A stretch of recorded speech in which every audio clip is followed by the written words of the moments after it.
Welcome to the Numen session. Numen is a special raw black cake from Nano Mountain. We're gonna have a lot of fun today. The tasting of this is very special. This thing is 17 or 18 years old. So in the shop, on the boards, this is the oldest of all the raw blacks that we have. So this will be very interesting as we go through the tasting of this today. But before we start, in some way, I want to talk to you about some things that have occurred at the shop this week. And some sensational things, actually. I must start off with commentary that Rob made. And I actually meant to talk about this earlier, but this is an appropriate date because last week we tasted Cascade. This week we're tasting Numen. And Rob came in and said, you know what? I tasted this thing about a year ago and I had notes. I tasted it last week. I compared the notes and it's changed. And this is true. The raw blacks, particularly the loose leaf, are aging, and they're aging more quickly than in the cake form. And you're getting different flavors. You're getting a different experience as you go through. And this is just fabulous. So I love the fact that you're taking notes. And I love the fact that you're going and comparing. Real tea drinkers, this is what they would do in China. We had lots of interesting discussions this week. So last weekend, an old friend of the shop came in, and we haven't seen him for probably a year and a half. And so obviously we keep expanding the boards, keep expanding the offering. He decided that he wanted to try a oolong tea, which we gave him. And then he really enjoyed it.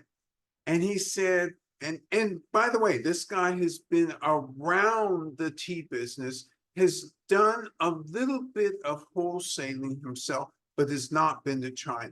So that gives you a little bit of background. He said, I want to try Black Hole, the brand new, fully fermented tea. Now, as you know, in the bylaws of the shop, there is no crying.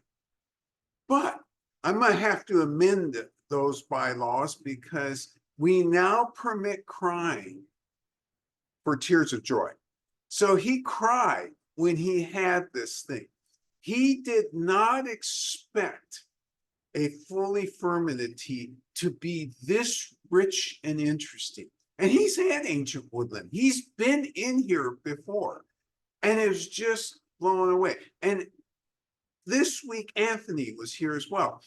And he said, as he was listening to this story, he said, this is what we do here at this shop. Year in and year out, we get new stuff, and we get new stuff at different levels. The farmers push us, we push the farmers. It's a really symbiotic relationship. At the end of the day, who really pushes us? You do. Because all of you are looking for the magic flavors. You're looking for the magic experience. Congratulations to you. You continue to push us, and we appreciate that. We also talked about, and here we're going to use a relative generic. And the generic is, there is a tea shop and it's in existence, and it's somewhere in Northern California. We'll use that generic. And that particular tea shop, over its evolution, they had a period, and the customers this week, this was really some fruitful sessions this week. The customers this week were discussing that one of the things they did was they hired 5 or 6 totally beautiful, knock 'em dead women to sell the tea. Now, as Anthony commented, because he went there, and this was a few years back, and And he said, at the end of the day, I don't go for that purpose. I go for taste. And this is why one of the many reasons that this shop had a lot of trouble. They weren't successful. And it's because they try to borrow tricks from Asia without the full package. So let's talk about this a bit. Remembering that in China, at the top of the heap of retail stores, there's one of them called Bama. You go in there, and sure enough, in the front lobby, two knock 'em dead hostesses.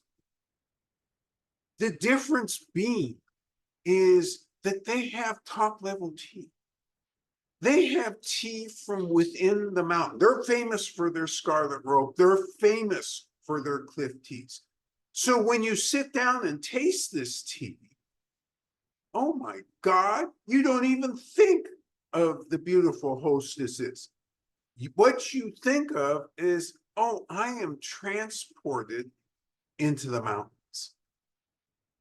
You have to have both. If you're going to have one, you better have the other.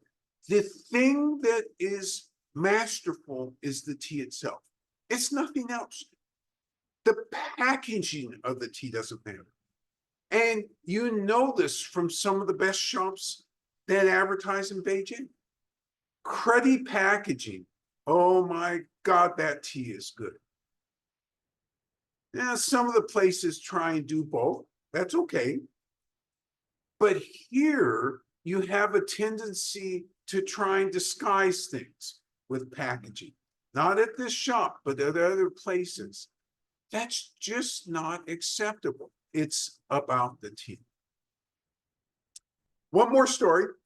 We have Terry in here. Terry swings through the shop every 3 to 4 months, 2 to 3 months, trying to figure out whether he's going to end up living here in Northern California or live in France. Not a bad life, right? You get choices. And he's really into health. He's really into teas. And he was talking about foundational health things, foundational health ideas. And part of it was he said, you know, when I do tea, and I do it with the ancient, and when I drink tea, ancient tree tea, it has such a strong, great feeling. Well, let's think a minute. When you think of foundational health, one of the things you think about is no environmental toxins. Foundational health means you ingest things that simply don't have environmental toxins in them as much as possible. So with ancient tree, I ask you the following question. Are they using pesticides for ancient tree? No, there's no need. The tree survived to this ripe old age without the use of pesticides. Are they using Roundup, glyphosate? No, they are not. And so if you tell me foundational health and a product has known glyphosate, how can that be foundational? These ancient trees, and again, Terry and I were talking about, these ancient trees taste clean and fresh because they are clean and fresh. They're in the midst of a forest. Makes a huge, huge difference. How am I going to tie this back to Numen? You're all wondering. Well, it's very simple. We're talking about ancient tree. Numen is ancient tree. All of you are excitedly wondering, well, exactly how many years old is it? Sorry, I don't know. But I do know it's around 1,300 to 1,500 years old. This is very large leaf,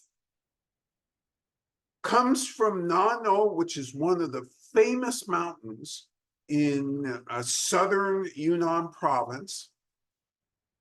You know, there are about 7 to 12, depends on which map you look on.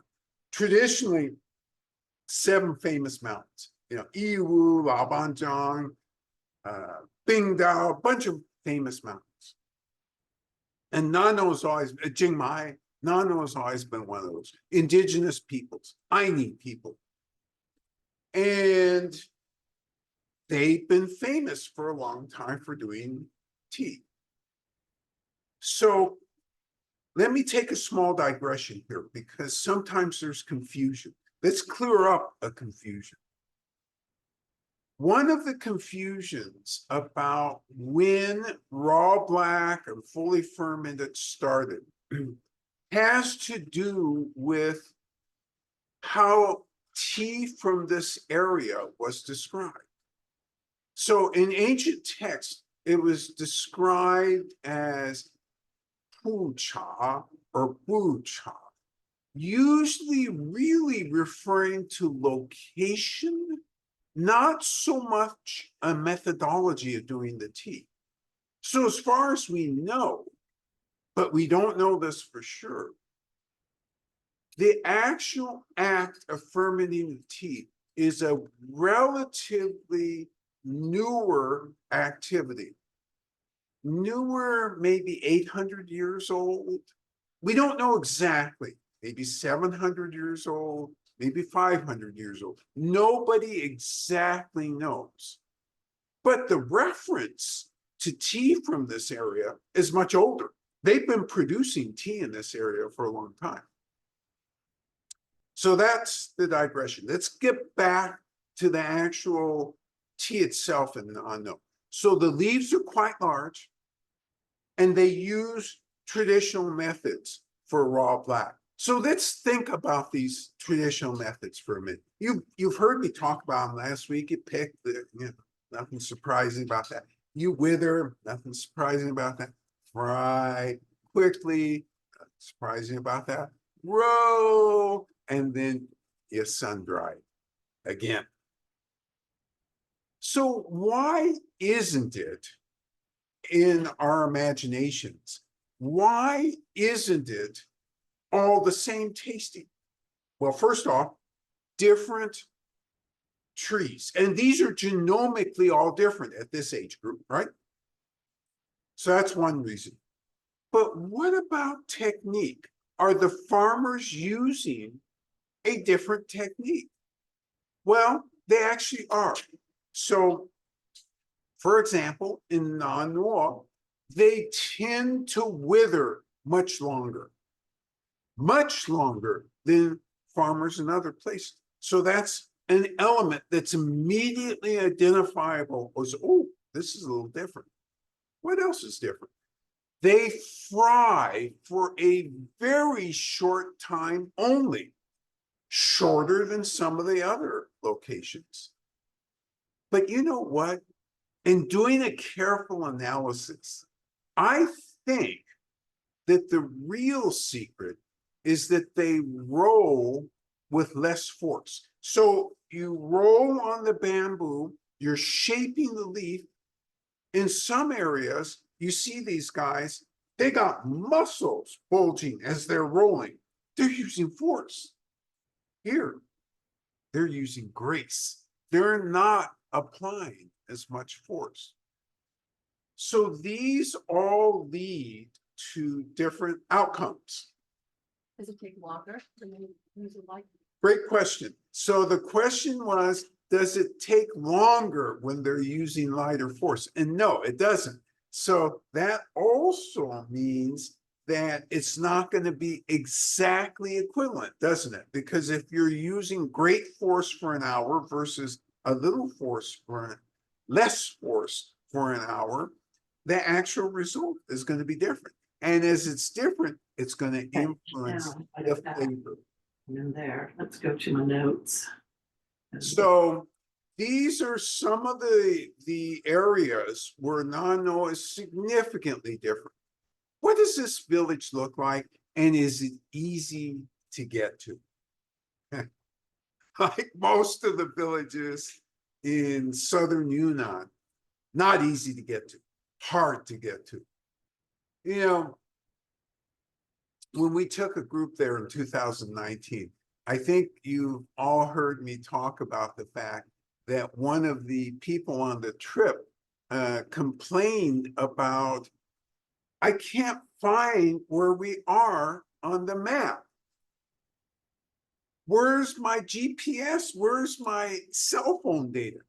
There is no cell phone data in this area.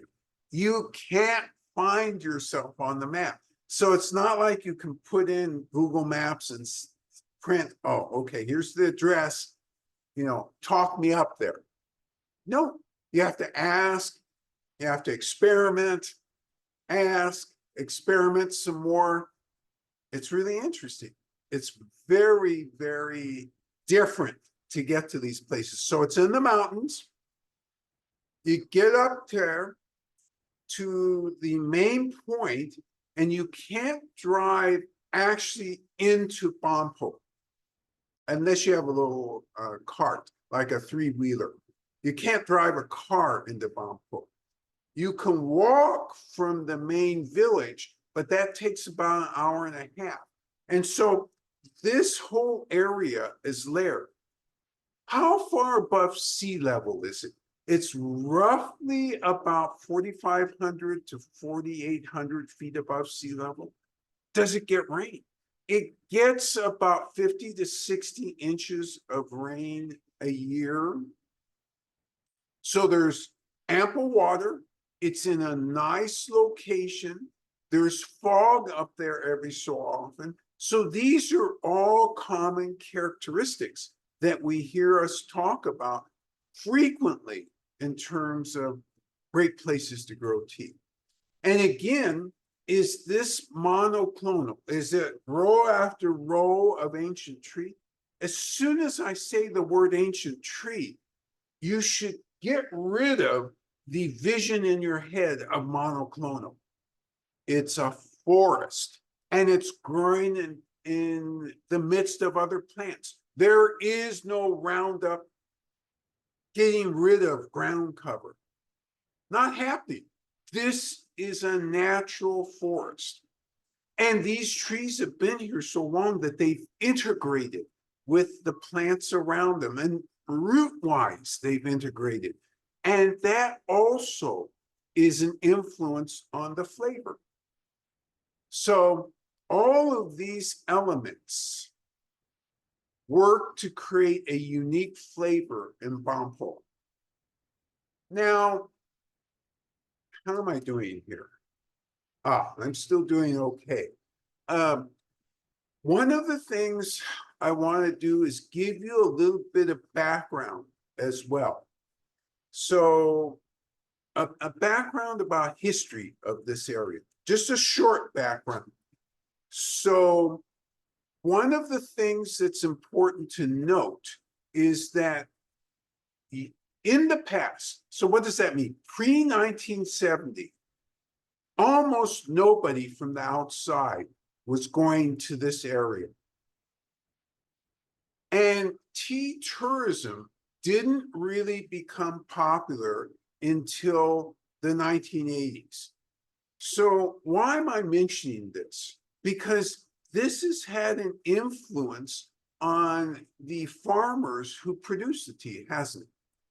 First off, in the early 80s, you had groups from Taiwan who went to these famous mountains and started writing and chronicling about what they were experiencing.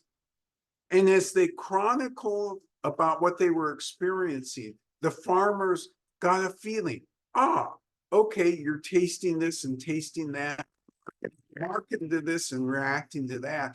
And this influenced, to a degree, the market reaction. In other words, the farmer's reaction to what the flavor was. And so they made some subtle changes.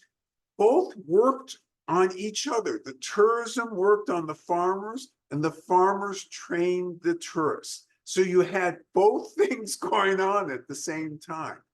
So that's one of the key things that happened after the 1970s, because pre-1980, I ask you this. Was the Chinese population extremely busy? Or did they have a lot of leisure time? Were they going out to see the Great Wall, Forbidden City, Grand Canal, all the famous places in China? Were they doing that? And the answer would be no, nobody in China, basically, except the very highest officials, was doing that. There wasn't such a thing, really, after 1949 through about 1980 as tourism for most people. You'd occasionally have a local trip arranged, but it would be arranged. It'd be travel in a group, and it wasn't a big group. So that's why all of a sudden you take the fetters off in terms of traveling. The population becomes enriched enough to start doing traveling.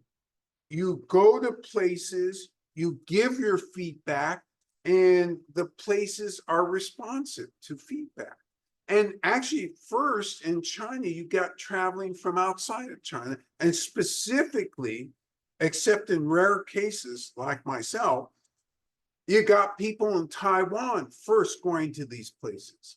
Now, I was going to these places even before the people in Taiwan were going to these places.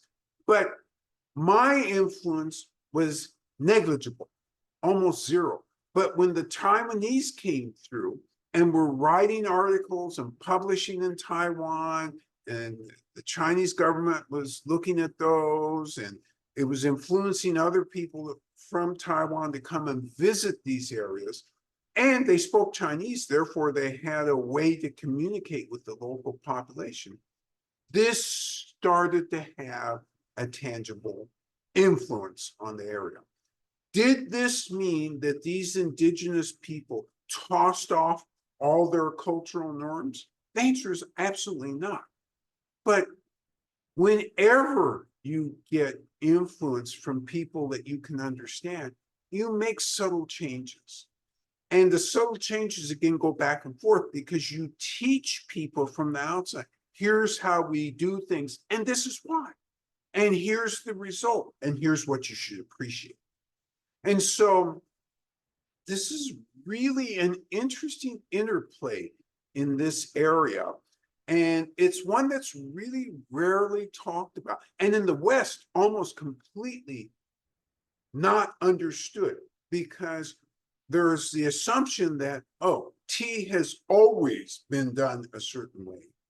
And farmers have been farmers a certain way for millennia. And this is true when you're isolated. It's not true anywhere in the world where you're not isolated. Where you're not isolated, again, influences going back and forth. So this is what's new over this last 40 years in China, because these areas now have these influences. What influences did they have pre-1949? What was going on, say, between the year 1000 all the way up to 1949? So you had natural disasters which moved populations through the area. So that was one sort of influence, because sometimes parts of the population would stop off in less populated areas, they'd settle, they'd bring language, a different language, different custom, so you'd have some of that influence.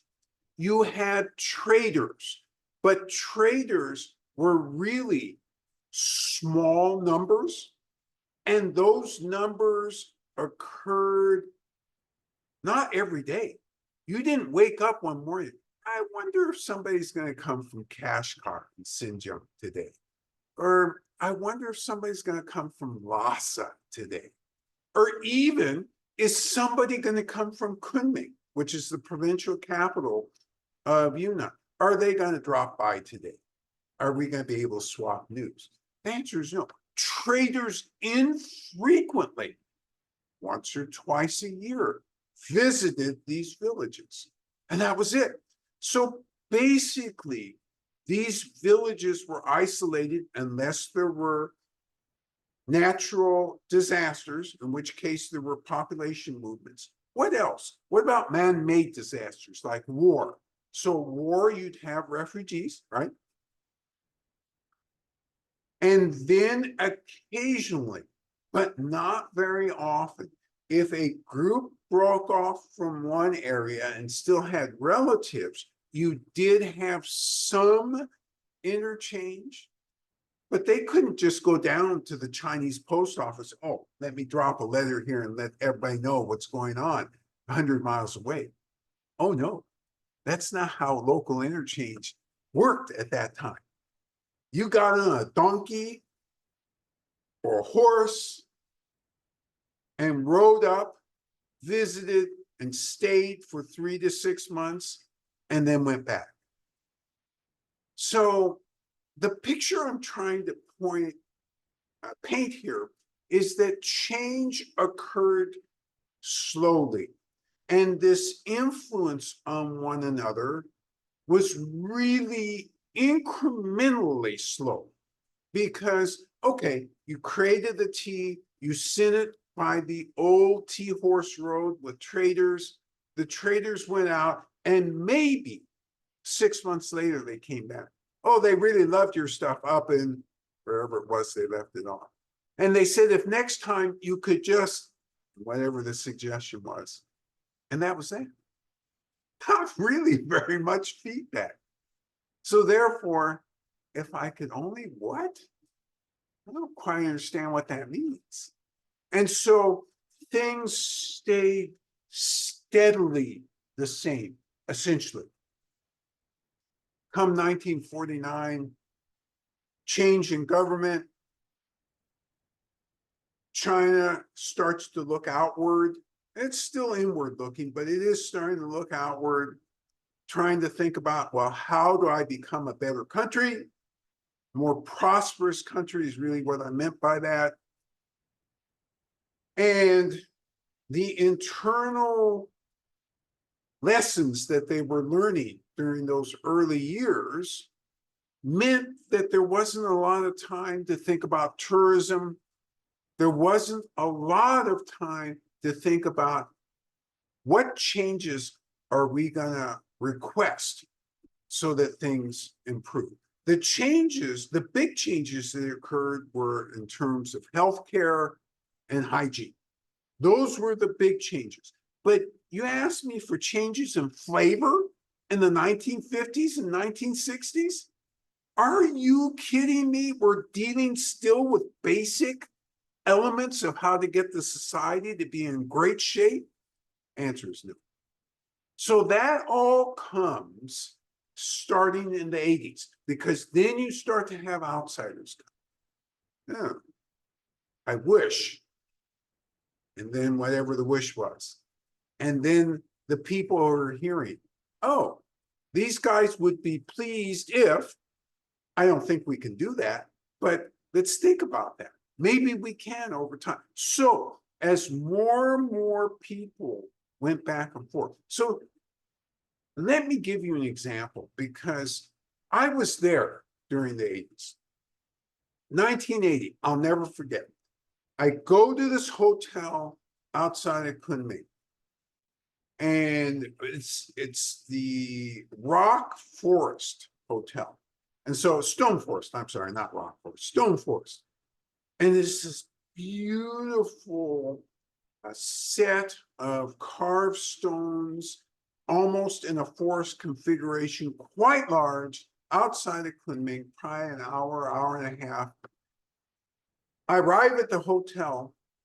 How many other guests were staying at this hotel? This was 1980. I get there, 0 other guests. Why did China allow these type of hotels to be built? because they always had a plan, not always, but from the 80s on, had a plan that, hey, eventually local population is going to become enriched enough. They're going to want to travel to these places. I was lucky. I went to these places, the whole darn hotel to myself, and the whole darn storm forest. They didn't even have any visitors from local areas at that time. So I spent 8 hours walking through this thing. Every picture I took was empty. Empty of people, obviously not empty. Lots of stones, lots of stones, lots of stone configurations. And this was a situation that was repeated over and over and over again as I went from place to place. The first time I went to the Great Wall, only one other person, and he was a military guy, was standing there. So I have this picture of this very famous part of the Great Wall. 0 people. Now, fast forward that to the 1990s. As we start to go to places, there are more people. Is it insanely crowded? No. Transportation infrastructure is still improving. They're building out things. It only comes in the 2000s that the Chinese population is enriched enough and the infrastructure can support tourism. And as soon as you have this type of tourism in bulk, so around 2000, then you had all this influence out in the countryside because people were going out there telling the farmers, oh, look, you have ancient trees. Look at how much ground this takes. You know what? If you cut those down and plant monoclonal fields, you'll produce more and become rich and famous. Now, some farmers in certain locations bought this story, much to their chagrin, because the bottom fell out of the poor or the fermented tea market in about 2007. So all those farmers who decided to make that change for 1 or 2 years, they're very prosperous. God, these guys from the outside are really intelligent. Why didn't we have these guys coming before? And then boink, failure. Price drops out of all the markets except ancient tree. Ancient tree price now starts to grow because all of a sudden people realize, oh, ancient tree, unsprayed, clean, up, but more than that. And Peter mentioned something. He talked about ancient tree having a certain type of, Peter and Terry, certain type of energy in it. And you can not so much taste, but feel that energy. Ancient tree is different. It absolutely is different. And so as people sensed that and felt that, the price went up and up and up till today, when you have it insanely expensive because there's limitations on how much of this stuff there are. There is. Versus the monoclonal stuff for which you have lots of market tea. And it's very inexpensive. But it's market tea.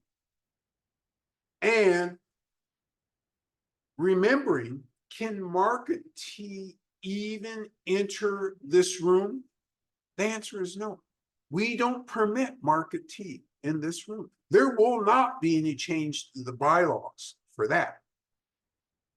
We get the extraordinary teas, and that is what the tea aficionados and what those who have the ability, the financial ability in China are looking for, the extraordinary teas. And so what we're going to taste today, once I get through with this long digression, it has been a lot, I apologize. I'm so excited about this. I better have the tea master come over here and do this before more excitement delays this even more. So without further ado, It is such a great pleasure to bring forth the tea master who's going to present this really spectacular, wonderful aged raw black. Thank you. Did you? Today now we do, the rock. So.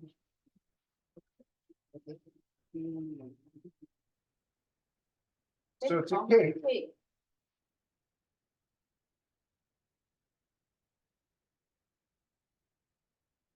And you can see how she takes apart this cake.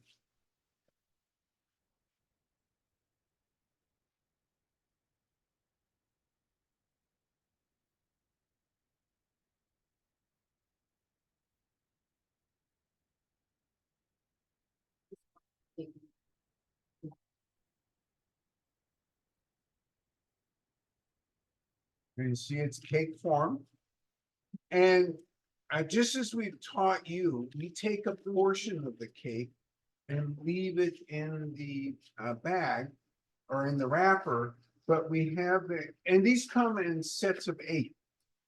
Not to the public, but to us. And so the other 7 we keep in storage. But one we always keep out so that we can serve it and also demonstrate. So you notice she uses a tool. She's going to get 7 grams.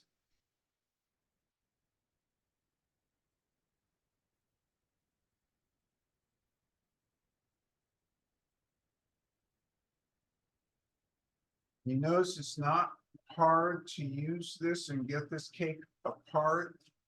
That shows they did a good job of pressing this cake.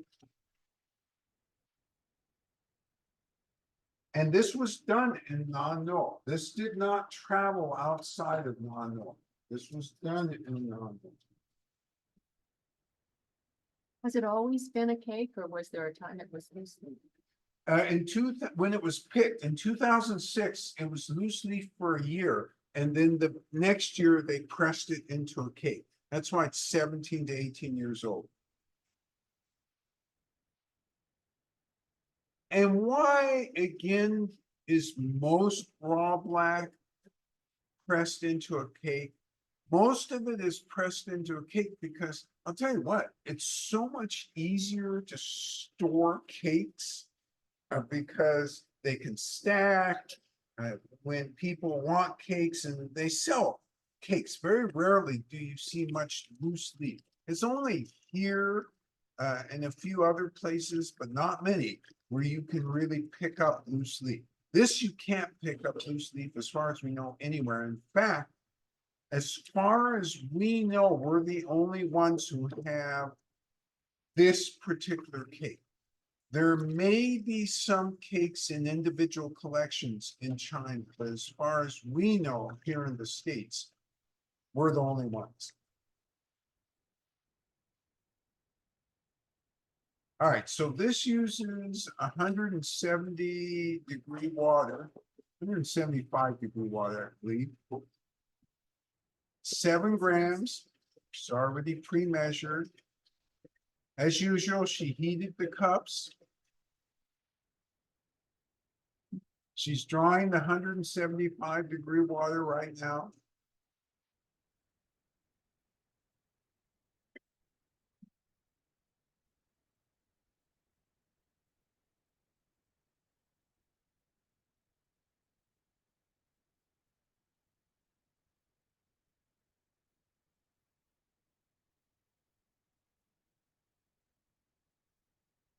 Dissipating the steam, aerating the water.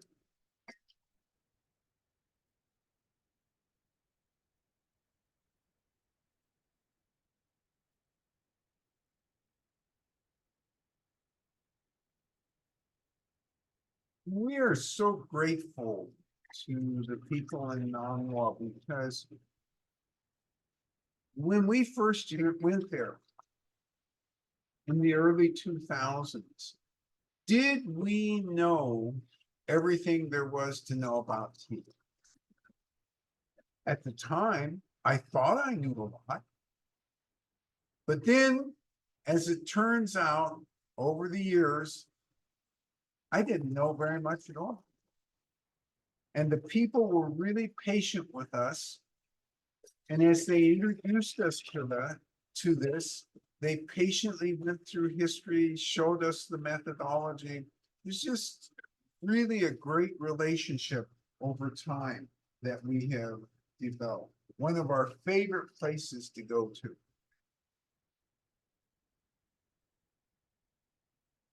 All right, she puts the tea leaves in the cup.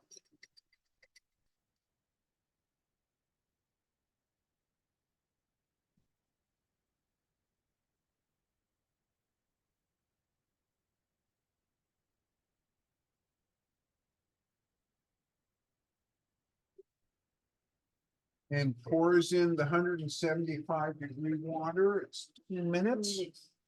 Hmm? And so you notice, did she break this completely up?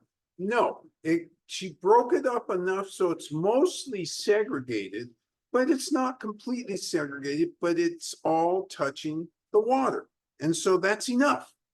And this is what they call nai pao.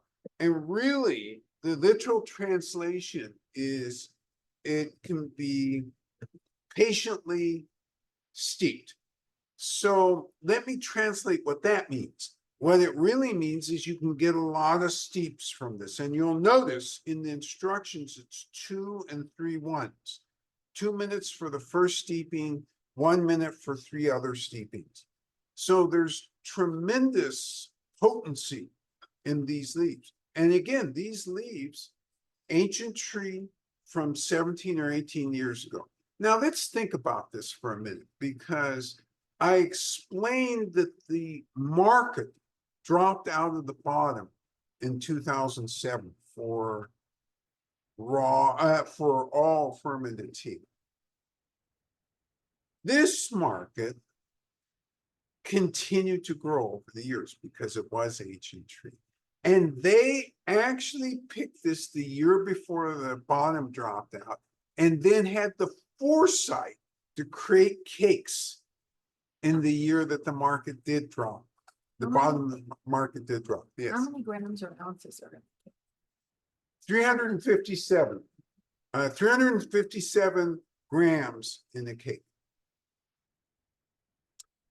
So this is what you're looking at today, which is just an amazing, amazing work of art, actually.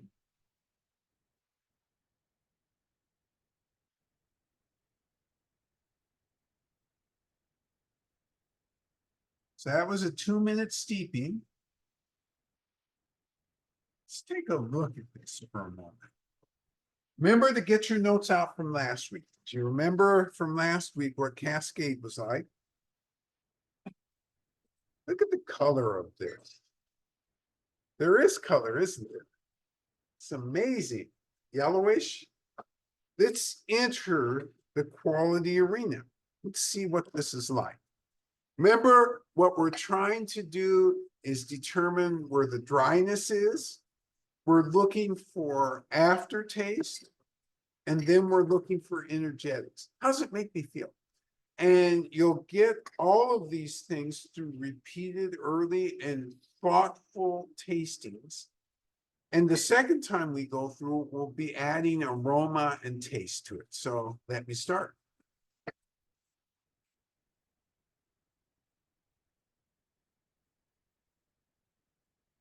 Well, I can already tell you, from my perspective, this is a real treat. I get a dryness. I'm not going to say where, it's going to be different for all of you. Oh, I do get an aftertaste on this. No energetics yet. Let me take a second sip. This I'm going to focus on aroma and taste. Jennifer mentions that the leaves don't look like they came from a cake. They look like- leaves， All right. 我给他们，因为他没有那个炒，没有那个把那个没有那个，所以必须我给人掰的。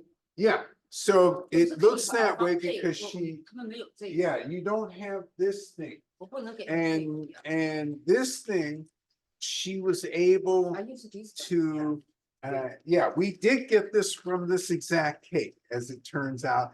And we're able to dig it up with this tool that they Yes. use in China. Not dig it up, but to separate it, because it's not. So here's the difference between a high quality cake and a lousy cake. A lousy cake in terms of technique is when you get that thing and you try and chip it and it's just broken pieces. This one, layer by layer, and we broke that up a little bit so that it would be easy to ship.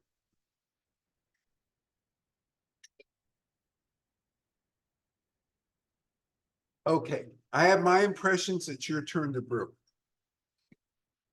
I think they were thinking about the leaves that were in the individual bags that everybody got. Yeah, So, okay, those are the. they You know, came from this cake. Yeah, Yeah, all that I yeah. did how And how- what we yeah. did was we got the flat pieces out and then just separated it a bit so that they didn't have to go through that trouble. Usually for me 呢，so it's not the show for me 呢，so I'm at home. I need to take out piece, same thing, you know. See how she's separating the Yeah, pieces here? piece. This makes it easier when you brew it to get an Yes. immediate flavor. And in China, this is what they would do as well.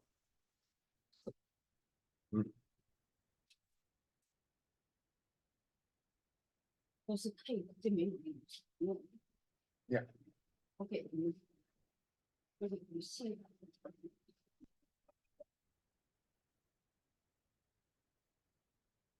Okay, so she's gonna put it, she's heated the cup needing, 好的， oh, okay, she's gonna heat the cup.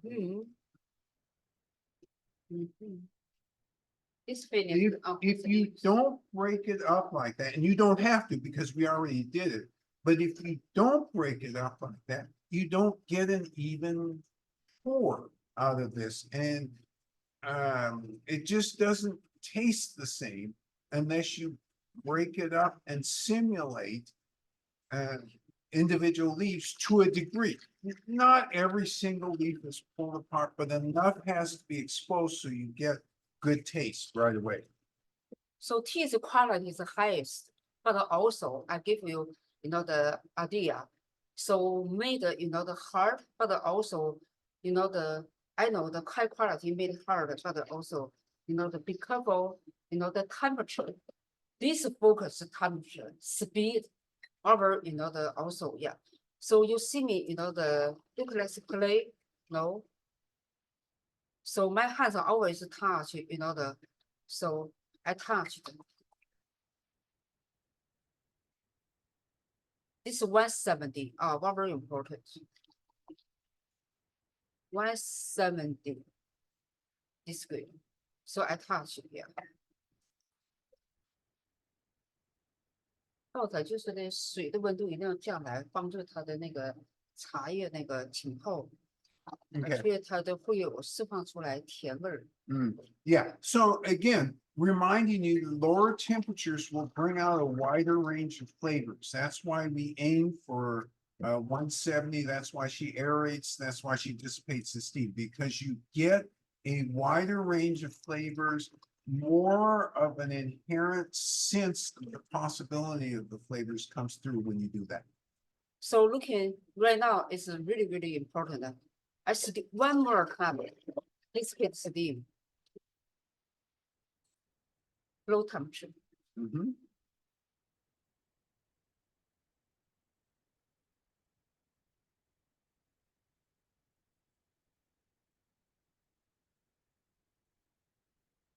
3 minutes or 2 minutes for the first brew? 2 minutes. 2 minutes.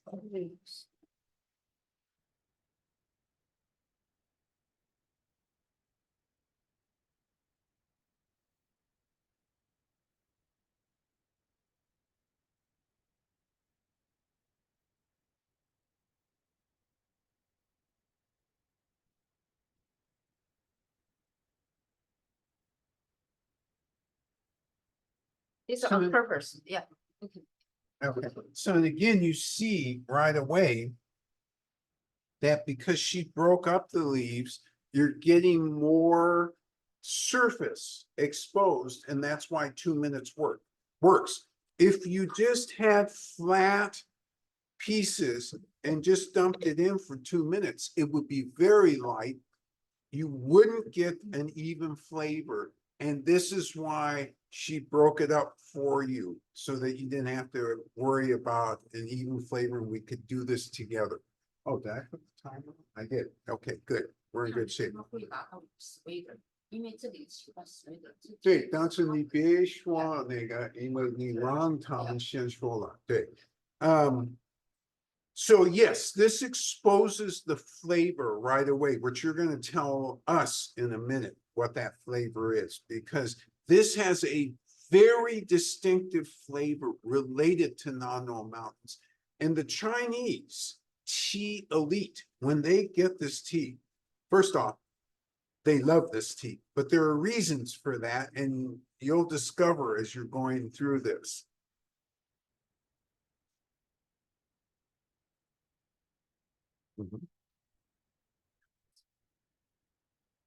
So the other thing to remember about this area is there's no factories in this area.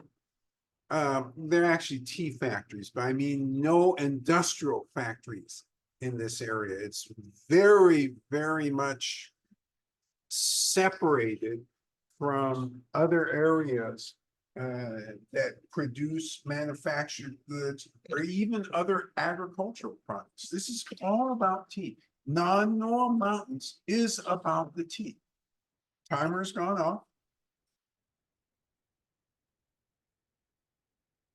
Slowly, this is slowly speed. On purpose. Yep.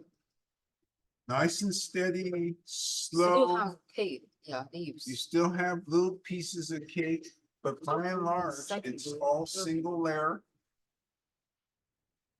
And you see again, this is about what your color should be. And let's go ahead and enter the quality arena. Remember, we're not in a hurry with this. What we're trying to do is look for where the astringency is, figure out what the aftertaste is, and then energetics. I definitely already have energetics now, but I'm not going to say, you're going to tell me. Get out your notes also from Cascade from last week and compare the difference, because there is a very distinct difference between Cascade and this.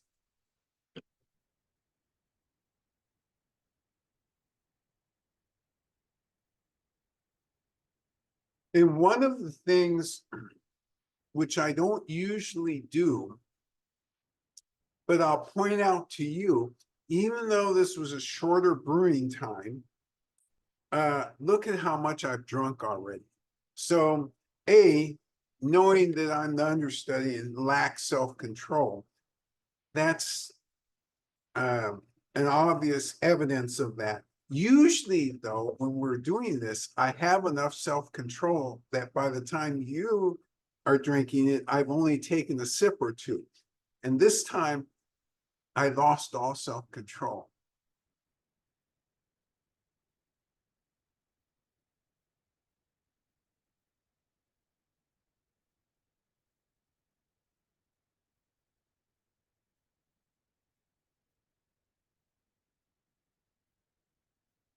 So one of the questions as you're tasting this would be, how in the world do outside people find this place if it's so hard to find?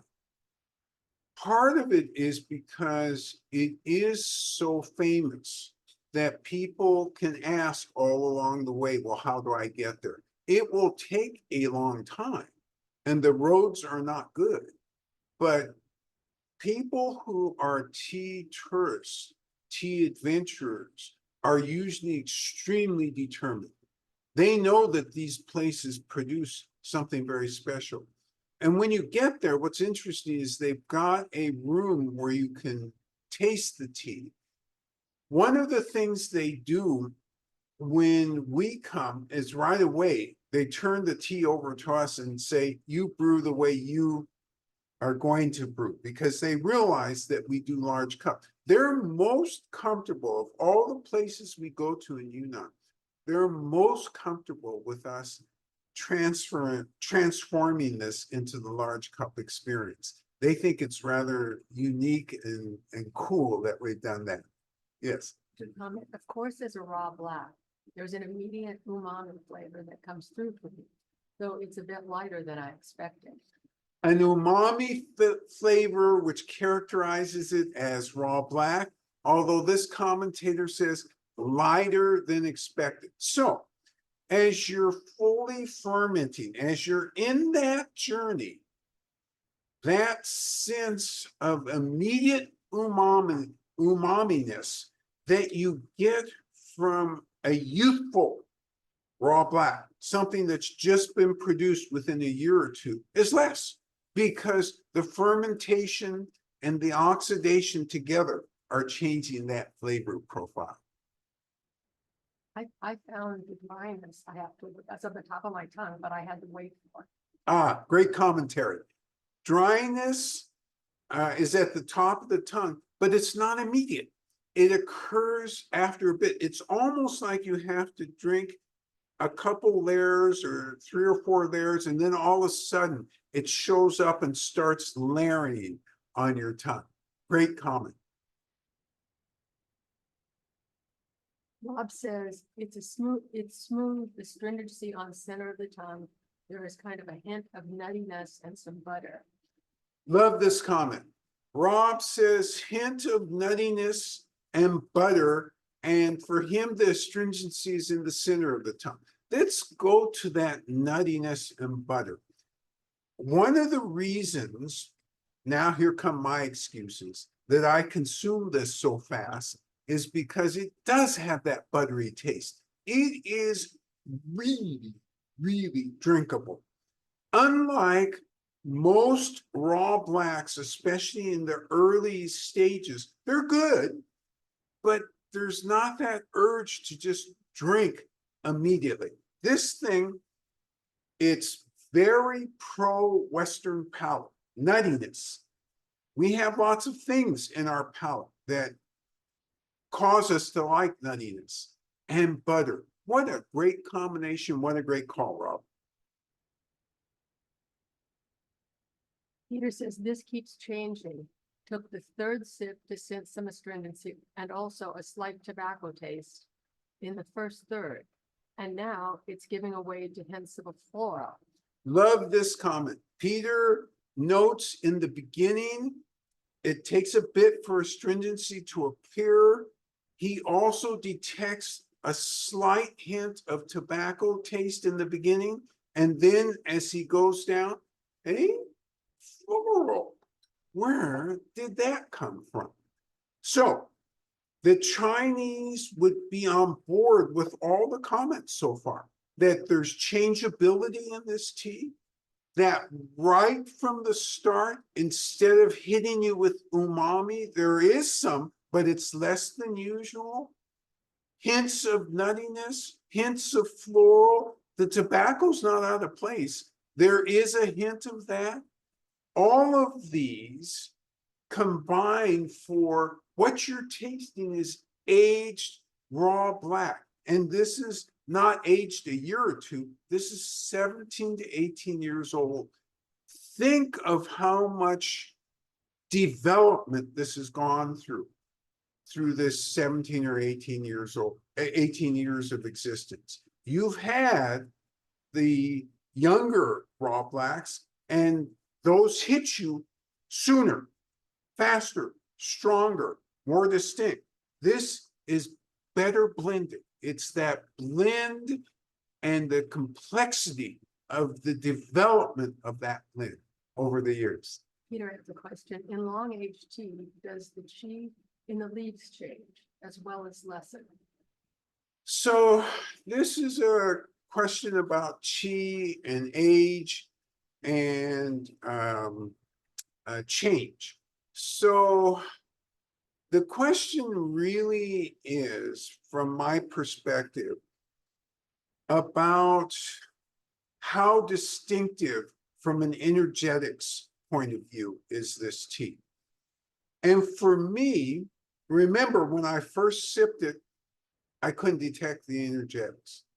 But I feel the energetics strongly. And Peter, I think what you're going to notice in the next 5 minutes, you're going to be overwhelmed by energetics. I have, and by the way, the aspect of this overwhelmingness is unlike green tea or raw blacks just out of the gate. There is no cooling.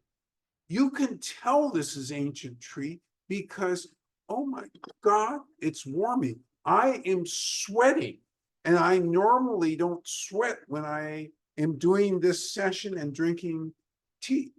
And so this has big energetics. So this was a long answer to the question, do the energetics change? They change, but do they lessen?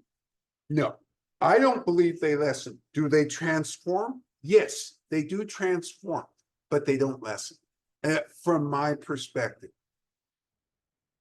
Jennifer says she agrees with the floral. She's picking it up as well, but it's not overly floral, which she finds off-putting. It's almost like some type of sophisticated fruit floral. Love this comment, Jennifer, and thank you for this, because Jennifer astutely notes this isn't like an infused floral.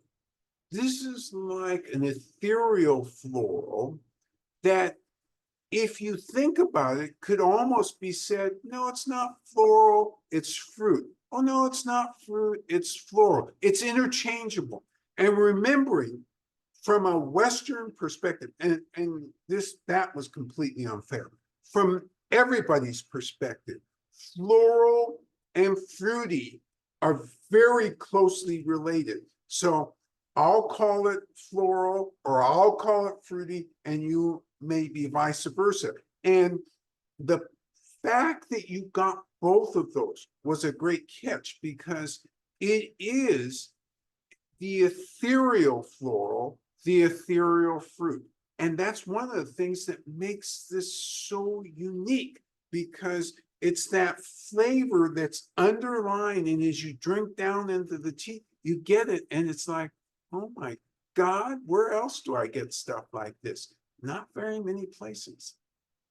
I found the flavors and the energetics, like the astringency, take a bit to unfold, like someone who says something wonderfully wise, but they pause and say it slowly.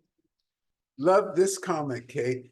The energy, the floralness, the whole feel of this tea unfolds.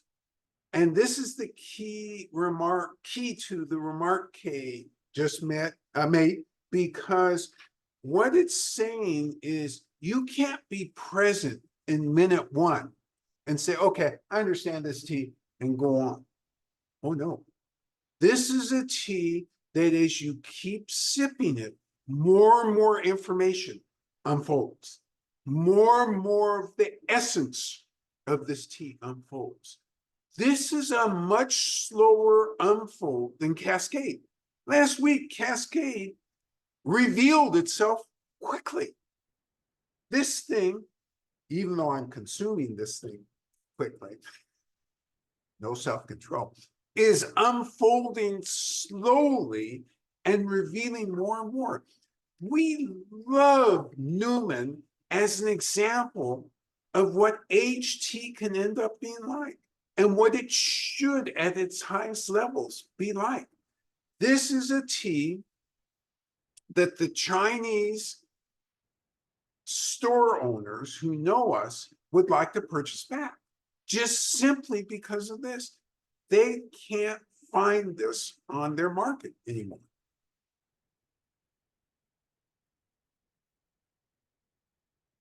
Okay, as usual, over talked. But there were a lot of important subjects today. And I really, really wanted everybody to get the chance to go through this, to get this in context, because so much of the time, specialties like this are delivered, oh, this is really special. And you think, oh, okay, it's really special, and you try and figure out why, without context. I tried to give you context today. I also wanted to salute all of you who've been constantly coming in, exploring with us, talking about these teas, talking about what aspects of the teas are important. What's the difference between this and market tea?